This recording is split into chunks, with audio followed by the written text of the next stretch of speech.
यहाँ की सारी सीख आध्यात्मिक है।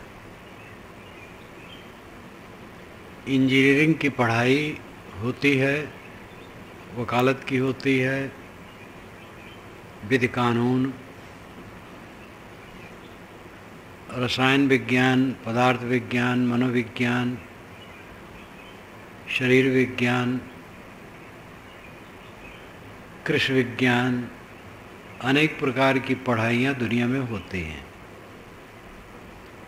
लेकिन यहाँ की पढ़ाई आध्यात्मिक है, जो सबके लिए अनिवार्य है। कोई डॉक्टरी पढ़ ले और डॉक्टरी करे तो उसे वकालत की ज़रूरत नहीं। कोई खेती करता है तो व्यापार की ज़रूरत नहीं। व्यापार करता है तो खेती करने की ज़रूरत नहीं है। कोई कला से धन कमाता है तो और दुकानदारी की ज़रूरत नहीं है। जो पेट धंधा है और दुनिया का काम है, एक कर ले बस हो जाता है। लेकिन दुकानदार को भी, कलाकार को भी, राजनेता को भी, कृषक को भी, वैज्ञानिक को भी, सैनिक को भी, दुनिया के समस्त क्षेत्रों के लोगों को आध्यात्मिक पढ़ाई की ज़रूरत है। ये अनिवार्य विषय है। दुखों का अंत इसी में होता है। दुख है, आशा और निराशा के तत्व को समझना चाहिए। आदमी को निराश होना चाहिए, आशावान होना चाहिए। दोनों का अपना अर्थ है। जो निराश हो जाता है वो टूट जाता है और दुखी हो जाता है और जीवन से महरूम हो जाता है, बेकार हो जाता है।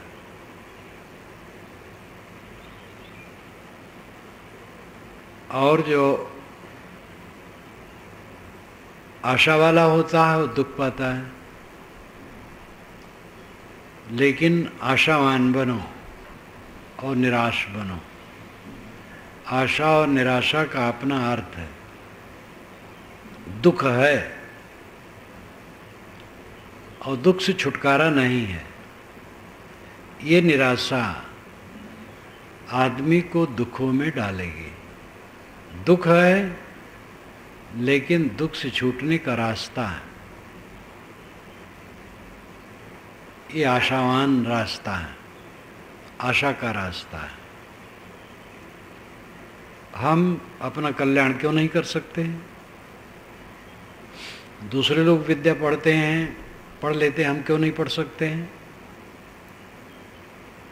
अनेक साधक हुए हैं जिन्होंने इसी जीवन में जीवन मुक्ति पाई है। मैं क्यों नहीं प्राप्त कर सकता? निश्चित ही प्राप्त करूंगा। इस प्रकार आशावान जो है वो आगे बढ़ता है, कल्याण करता है।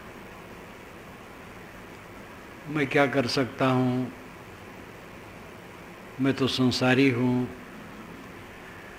मेरा मन बहुत खराब है, मेरे संस्कार बहुत खराब हैं। इस प्रकार निराश व्यक्ति कुछ नहीं कर सकता। जिसे बहुत भोगों की आशा है, मैं ये करूँगा, वो करूँगा, ये भोग भोगूँगा, वो भोग भोगूँगा, ये पद पाऊँगा, वो दुखी हो जाता है।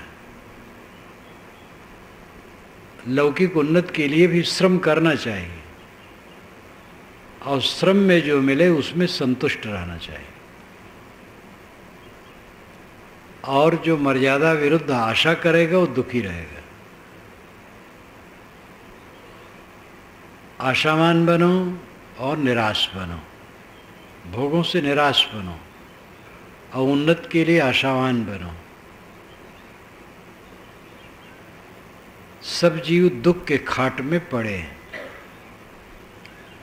मन भारा तन भार है, भारा जय संबंध। अमान अकाम होए काज कर छोड़ मान मद अंध। ये विशाल देव की साखी है। मन भारा तन भार है, भारा जय संबंध। अमान अकाम होए काज कर छोड़ मान मद अंध। मन का बोझा सबको है और शरीर का बोझा है और संबंध का बोझा है। इसलिए निर्माण और निष्काम होकर के काम करो, अहंकारी न बनो, अंधे न बनो, भटक जाओगे। मन का बोझा सबसे ज्यादा है, बहुत संवेदनशील है। रिकॉर्डिंग जो होती है, पहले तो तवा होता था ग्रामोफोन में, तवा बड़ा सा लगता था, पहना दे उसमें कील में और एक कांटी रहे उसको उसमें लगा दे, घूमने लगे, बस भजन शुरू हो, गीत शुरू हो, भजन हो, गाली हो, जो उसमें रिकॉर्डिंग है। जब तवा घूमने लगता था तो कांटा को उधर से उठा करके लगा दी, बस आवाज शुरू। अब तो और बहुत सूक्ष्म साधन सब हो गए हैं। आपके हमारे अंदर में जो रिकॉर्डिंग है, थोड़ी सी स्मृत का हवा पाकर, थोड़ी सी चर्चा की हवा पाकर वो गाना शुरू हो जाएगा। राग, द्वेष, प्रिय घटना, अप्रिय घटना, जो बीता है सब रिकॉर्डिंग है। चर्चा शुरू कर दो उस विषय में, मन बाउंडर बनाएगा। न चर्चा करो, ऐसे स्मरण जोर से कर लो, मन बाउंडर बनाएगा। रिकॉर्डिंग है अंदर, फिर सोने नहीं देगा, खुश नहीं रहेगा, भोजन नहीं पचेगा। जितना बिगड़ता जाएगा मन, सब बिगड़ता चला जाएगा। मन का बोझा कितना जबरदस्त है। काम, क्रोध, लोभ, मोह, राग, द्वेष अनादि काल से भरे हैं, वे व्यथित करते हैं मनुष्य को।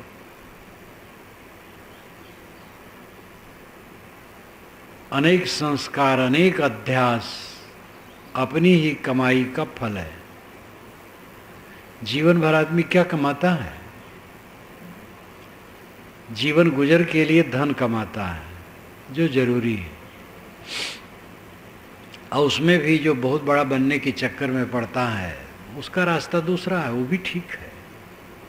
सब प्रकार के लोग होते हैं। आध्यात्मिक की दृष्टि अलग है, लौकिक दृष्टि अलग है। कोई मेधा संपन्न होता है, काम शुरू कर देता है, सैकड़ों लोग उसमें काम पाते, फिर हजारों काम पाते हैं, और एक के आधार में बहुतों का जीवन गुजर होता है। लौकिक उन्नति वो भी ठीक है, लेकिन जिसे कल्याण प्रिय है उसके लिए रास्ता है कि काम भर का काम कर ले और अपने कल्याण पर ज्यादा ध्यान दे।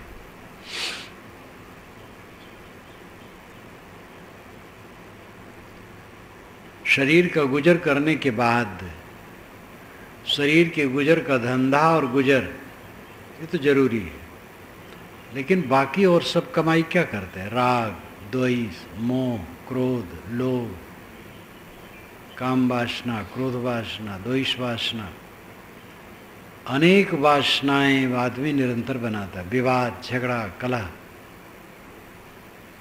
ममता बैर, ममता बैर, ममता बैर, कुल मिलाकर के राग द्वेष।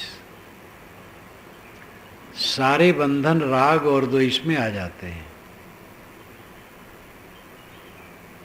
जीवन भर आदमी यही कमाता है।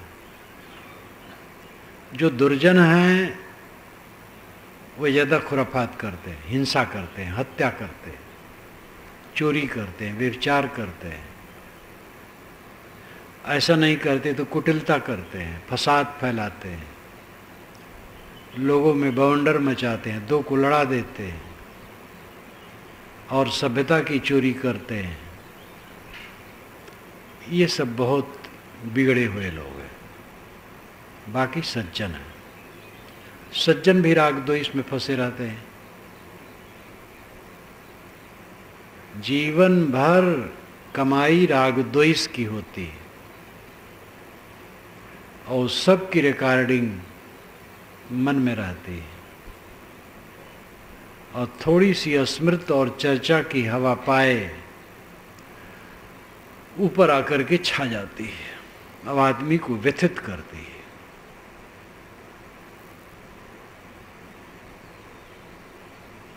मन का बोझा कितना जबरदस्त है, मन भारा, मन का भार।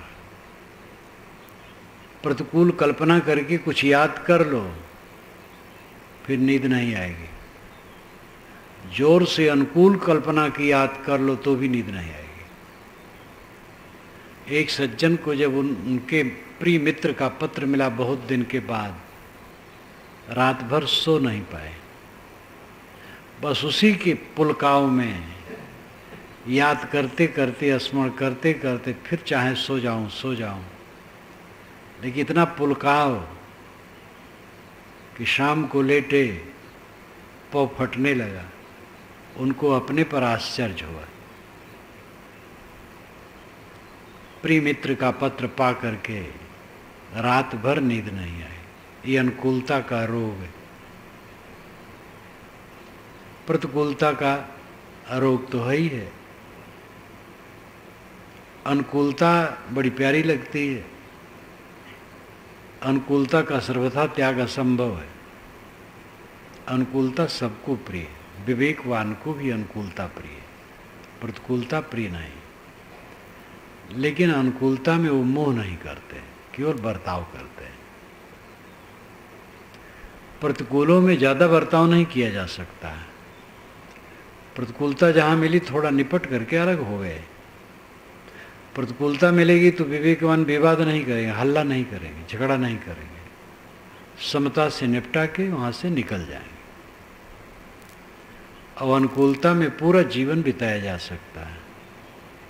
इसलिए अनुकूलता निंदनीय नहीं है, लेकिन उसमें चिपक जाना निंदनीय है।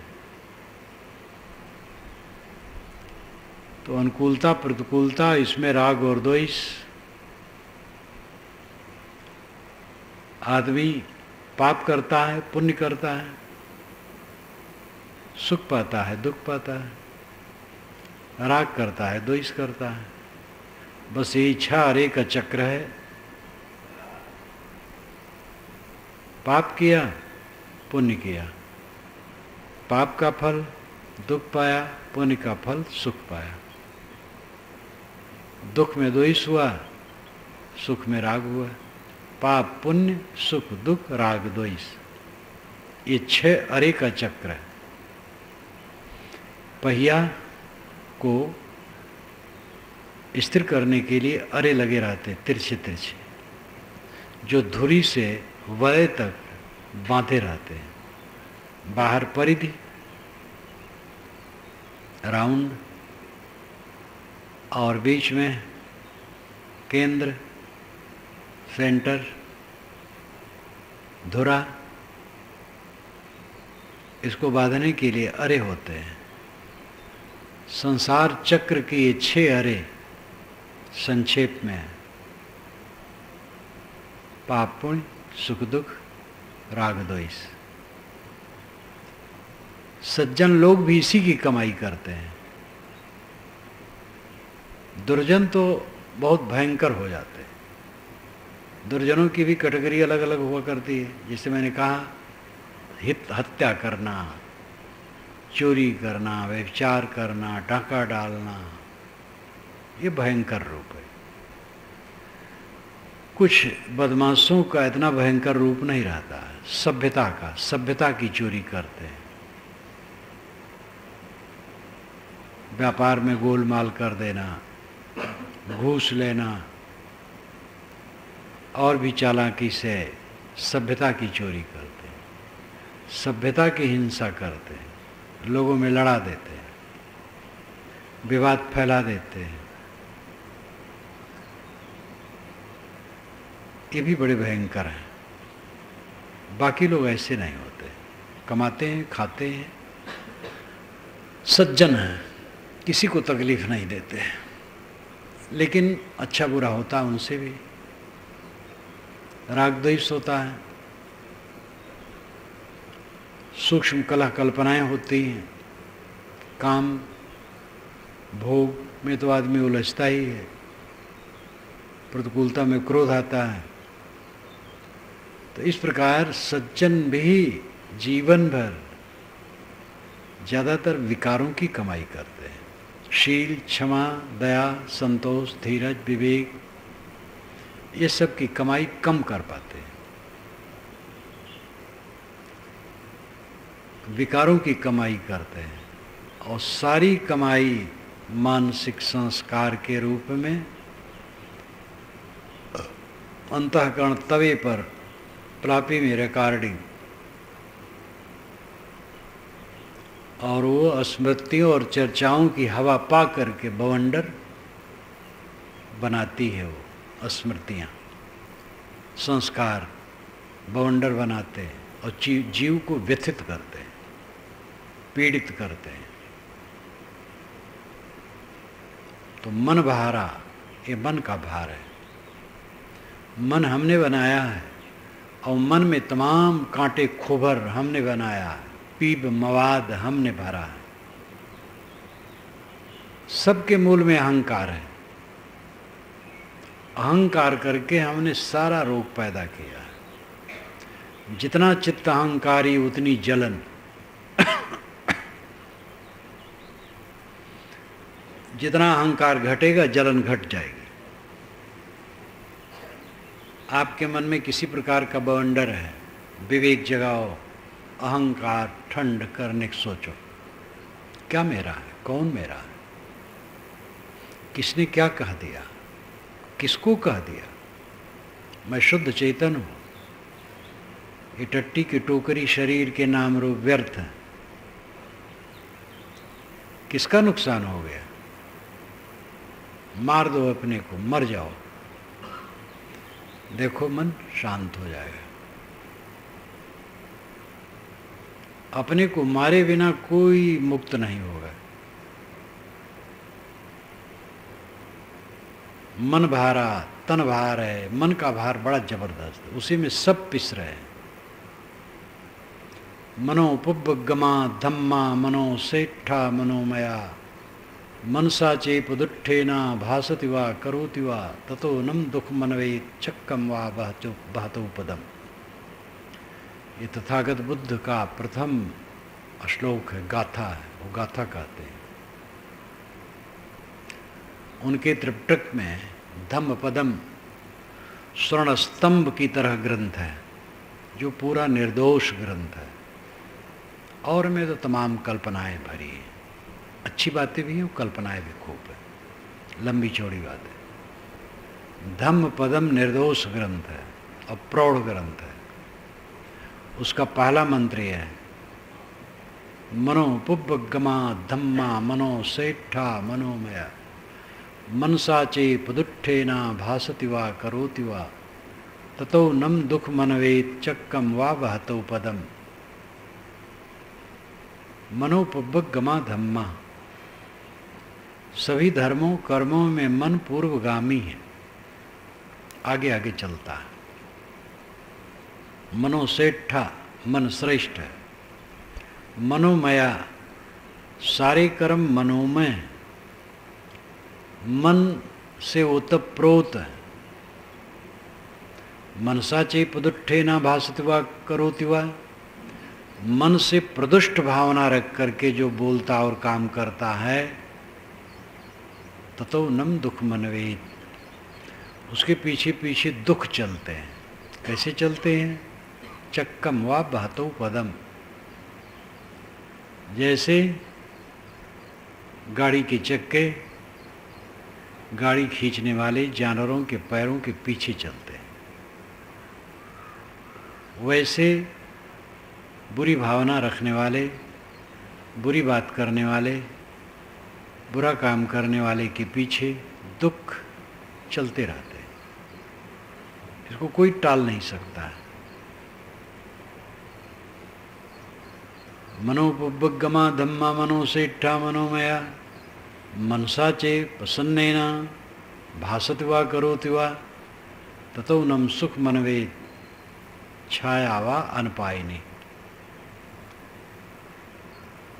जो मन से प्रसन्न होकर के काम करता और बोलता है, उसके पीछे स्थिर सुख वैसे लगा रहता है जैसे मनुष्य के पीछे छाया लगी रहती है।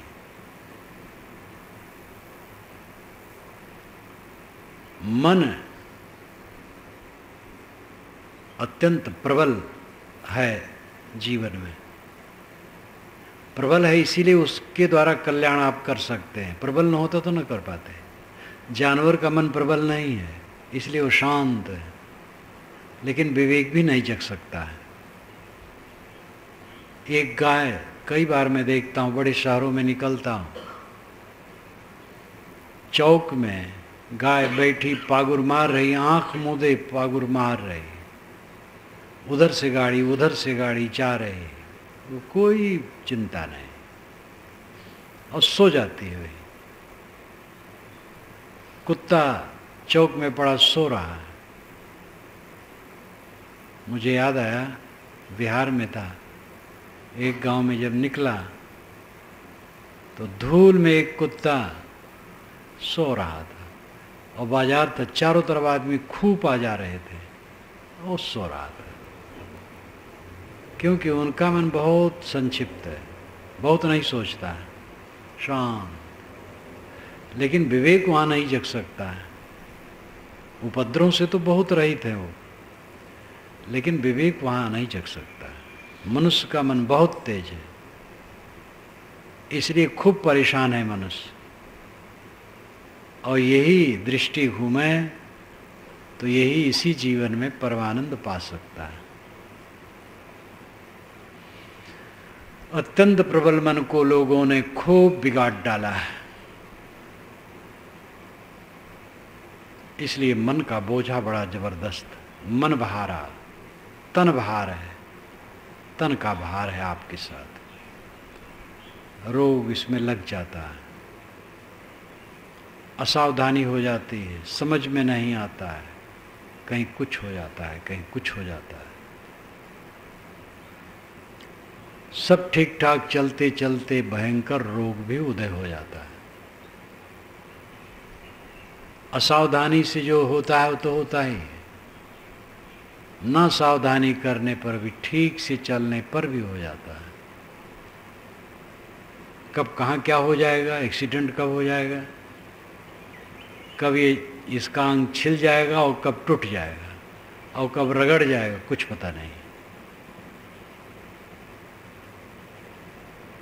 और फिर खाना पीना, सोना जागना, व्यवहार करना, जहाँ कहीं रहोगे। एक साधक हमसे कहे, बड़े भावुक थे, समझदार थे, वैरागवान थे, लेकिन भावुकता थी कि मेरा मन कहता है कि मैं कहीं एकांत में रहूं, वहीं अपना घेरा बना लो, लोगों के बीच में झंझट हो जाती। मैंने कहा बहुत बढ़िया है, बना लो। खाने की जरूरत पड़ेगी, उसका प्रबंध करना पड़ेगा। जंगल में बनाओगे तो हिंसकी जंतु आएंगे, उनसे बचने चिंता होगी।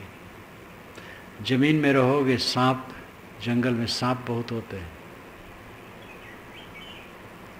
और खाने पीने के बाद झोपड़ी बनाओगे, ऐसे जानवर आते हैं, झोपड़ी गिरा देते हैं, चर लेते हैं, तोड़ देते हैं।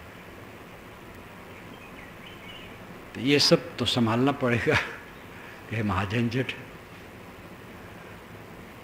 तो अब के झंझट शरीर है। जहाँ हो विवेक से रहो। कोई भोजन दे देता है कोई कुछ दे देता है, कोई कुछ दे देता है, कोई ज्ञान दे देता है। तुम भी कुछ सेवा उसी में कर लो और निश्चिंत होकर भजन करो। इस सहकारी समिति में आनंद है। तो हंसने लगे, कहे आप ठीक कहते हैं। कल्पना तो बड़ी सुंदर होती, जंगल में चला जाओ मस्त, जा करके देखो। वो पहले जमाना नहीं रहा कि कंद और फल इफरात हैं। जमाना कभी था किसी से कुछ मांगना नहीं, पूछना नहीं। फल इतने काम भर के होते थे कि आदमी खा ले और पानी पी ले। पानी, झरने के पानी साफ शुद्ध। आज फल कहीं दिखते ही नहीं है जंगल में। कंद भी मुश्किल है, खाने का प्रबंध करना पड़ेगा। एक संत थे गैब साहब, गैबानंद साहब, अकेले घूमते घूमते आसाम कहाँ कहाँ गए तो चिट्ठी लिखते थे। तो कबीर सिद्धांत राम की पत्रिका काशी से निकलती थी, तो उसमें गैबानंद की चिट्ठी के नाम से छपा करता था उनका लेख।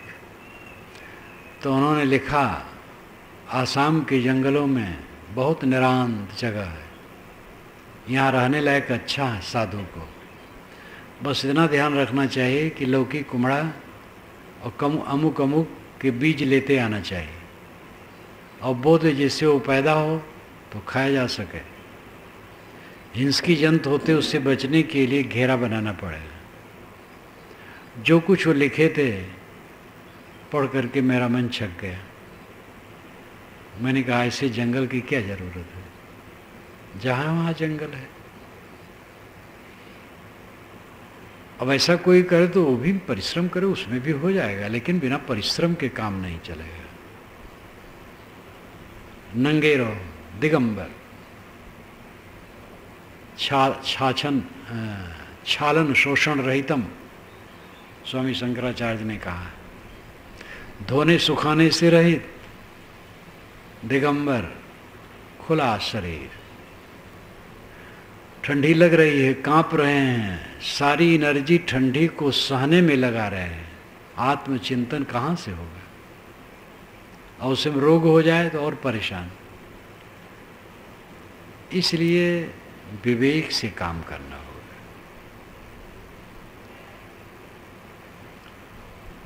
हर जगह सहना है, बिना सहे छुट्टी नहीं। शुद्ध संग में रहकर सहकर काम करो। मैंने अपने जीवन में इतना अनुभव किया। सन 1953 के नवंबर में गृह त्याग किया, तब से आज तक सद्गुरु और संतों की संगत में ही रहा। और स्वतंत्र राज्य, और उसका जो उसकी जिम्मेदारी है, उसमें जो सहना है वो सहना चाहिए। बिना सहे कैसे काम बनेगा?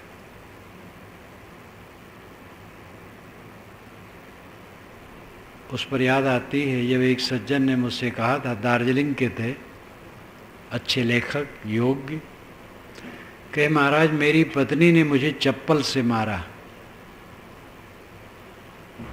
तो दोनों प्राणियों मिले जब, तो उनकी पत्नी से मैंने कहा, इनसे तुम्हारा कैसे निपटता है? कहे महाराज कैसे बताऊं, इनको छोड़ दूं, दूसरे की संगत करूं तो वहां भी झंझट होगी, तो इन्हीं झंझट ढो रही हूं। वे उनसे संतुष्ट नहीं, वे उनसे संतुष्ट नहीं। ये संसार है, गुण दोषमय संसार। स्वभावों की भिन्नता कौन मिटा सकता है? तो तन भार है, भारा जय संबंध, सारे संबंध बोझा। लेकिन उस बोझा को झेले बिना कोई देहधारी निपट नहीं सकता है। मन का भार, तन का भार, संबंध का भार। बड़े बड़े अहंकारियों को मैंने देखा, बात बात में वो तनकते थे, लेकिन थोड़े दिन में इतने ठंडे हुए कि कोई कुछ कहे सिर झुका लेते थे। जान गए दुनिया को कि ऐसी दुनिया है, सबसे जीत जाओ, अपने से हार जाओगे। एक बड़े बुलिका सज्जन है, बहुत बहुत बोलते हैं, अपनी जवानी में सबके सामने धुनते रहें। उनका बच्चा जवान हुआ, पढ़ा लिखा, सर्विस करने लगा, और वो इतना बुलिका हुआ, तब उन्होंने कहा कि मैं तो सब जगह जीताता हूँ, अपने घर में हार जाता हूँ। जब लड़का बोलने लगता है तो मुझे चुप रहने के सिवा और कोई चारा नहीं। तो सबको बात में छका देते थे, लेकिन अब अपने बच्चे से हार के बैठ गए। ये संसार है। मन भार है, तन भार है, संबंध भार है। मन भारा तन भार है, भारा जे संबंध। सब तरफ बोझा है। अमान अकाम होए काज कर। विशाल देव कहते निष्काम और निर्माण हो करके साधना का काम करो। छोड़ मान मद अंध। मान और मद अवंधपन छोड़ दो। मान, मैं बड़ा हूं, मेरी बुद्धि बड़ी, मेरा सदाचार बड़ा, ये भयंकर रोग मनुष्य का है। मेरी बुद्धि सबसे अच्छी है और मेरा सदाचार सबसे ऊंचा है। और ये अहंकार आदमी को गिराता है। हम हमारा आचार बड़, भूरी भार धर शीश। हम बड़े हैं, यानी हमारी बुद्धि बड़ी है और हमारा आचार बड़ा है। ऐसा बोझा आदमी सिर पर धर करके नाचता है। तो मन भारा तन भार है, भारा जय संबंध। अमान अकाम होए काज कर। छोड़ मान मद अंध। निर्माण निष्काम हो करके काम करो, झुक के काम करो, हर जगह झुक के काम करो। अनेकों को देखा जाता है जो बहुत तनकते थे, अपने बच्चों से थक गए, अपने अनुगामियों से थक गए, अपने साथियों से थक गए। सब जगह थकना है, इसलिए उछलो कूदो मत, घमंड न करो। सरल रहो, शीतल रहो, विनम्र रहो, झुक करके चलो। आंधी चलती है तो बड़े बड़े वृक्षों को उखाड़ करके फेंक देती है, लेकिन घास का कुछ नहीं कर पाती। घास जमीन में चिपकी है। आंधी से आंधी भी घास को उखाड़ नहीं सकती, बड़े बड़े पेड़ों को उखाड़ फेंकती है। अहंकारी उखड़ता है, विनयी उखड़ता नहीं। जो पहले सिर झुका लिया, कोई क्या मारेगा। कोनो हासो किमानंदो नित्यम पज्जरते सति। अंधकारेणो नद्धा पदीपम न गविष्यत। कोनो हासो, क्यों हंस रहे हो। किमानंदो, संस्कृत और पाली में नु प्रश्नवाचक संकेत है। नु आता है तो नु केवल संकेत के लिए है, वहां प्रश्न है। कोनो हासो, क्यों हंस रहे हो। किमानंदो, किसमें आनंदित हो रहे हो, क्यों आनंदित हो रहे हो। नित्यम पज्जलिते सति। निरंतर काल की आग धधक रही। अंधकारेणो नद्धा, अंधकार से तुम घिरे हो। पदीपम न गवेष्यत, प्रकाश नहीं खोजते हो। यह जग जरते देखिया अपनी अपनी आग। अपनी अपनी आग में सारा संसार जल रहा है। वो कौन सी आग है। राग द्वेष की आग, मोह माया की आग, दुर्बलता आसक्ति की आग, सब अपनी अपनी आग में जल रहे हैं। दूसरे लोग जल रहे हैं और उनकी जलन से अपने को और उद्वेग होता है। क्रोधी आदमी है, उसकी बात सुन करके और चित्त हमारा भड़कता है। कोई कुटिल आदमी है, उसके कुटिल व्यवहार से चित्त खिन्न होता है। और ये सब में लड़ के समाधान नहीं होगा, झुक के समाधान होगा। साधना का रास्ता है, नीति का अलग है। लेकिन नीति क्या करोगे? राजनीति, कानून और विधान आपके घर में क्या करेगा? पत्नी कड़ी स्वभाव की है तो क्या सप्ताह में एक बार पंचायत बैठाओगे पत्नी के लिए? आसपास के लोगों को बुला करके पंचायत मीटिंग करोगे तो बनेगा? या मुकदमा दायर करोगे? एक पत्नी में कलह, दोनों सर्विस करते हैं, बड़े शहर में हैं, दोनों प्रबुद्ध हैं, घोर कलह। पत्नी ने मुझे फ़ोन किया कि साहब ऐसी दशा है, कुछ लोग राय देते हैं मुकदमा कर दो। मैंने कहा तुम्हारा पति कहाँ है? कहीं बाहर है और घर नहीं आ रहा। मैंने कहा उसको मनाने की चेष्टा करो, मुकदमा का नाम न लो, नम्र रहो। फिर और बड़े बड़े लोग कहे कि अच्छा आओ उसको चल करके दबाएं, बात करें। फिर उसने फ़ोन किया, मैंने कहा बिल्कुल नहीं, दबाने का नाम ले करके जाओ ही मत, बिल्कुल नम्र रहो। अगर जाना है तो झुक करके जाना। वहाँ अपनी गलती न होने पर भी अपनी गलती स्वीकार लेना।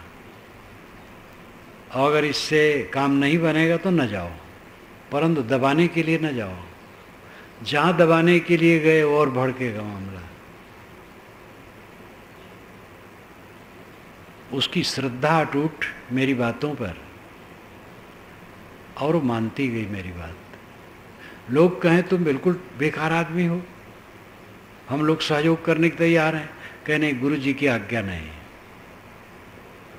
तो ये मेरी बातों पर उसको विश्वास जो हुआ, कुछ दिन के बाद फोन आया अभी, साहब बहुत शांति है।